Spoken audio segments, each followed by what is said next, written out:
Pound cake কখন pastry cake হয়ে যায় বলতে পারেন?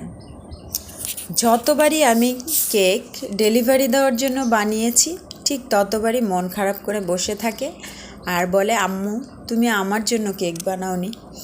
অথচ ফ্রিজে অলওয়েজ ওর জন্য রেডিই থাকে কেক বানানো।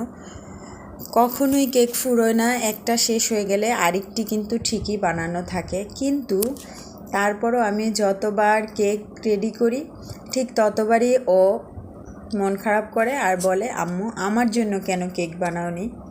তো বাসায় কেক থাকার পরেও যখন খুব মন খারাপ করছিল তখন কি করব, হঠাৎ করে মাথায় আসলো যে আমি তো বাসায় ওর জন্য রেগুলার খাওয়ার জন্য পাউন্ড কেক বানিয়েছি, তো সেটাকেই একটু পেস্ট্রি কেক করে দেই।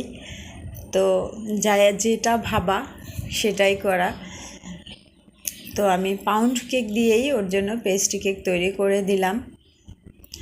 কি আর করার, আসলে বাসায় যখন ও আবদার করে আমি কখনো ফেলতে পারি না। আর কেক নিয়ে যেহেতু সারাক্ষণ কাজ করি তাই কি আর করার, বলার সাথে সাথে চেষ্টা করি করে দেওয়ার।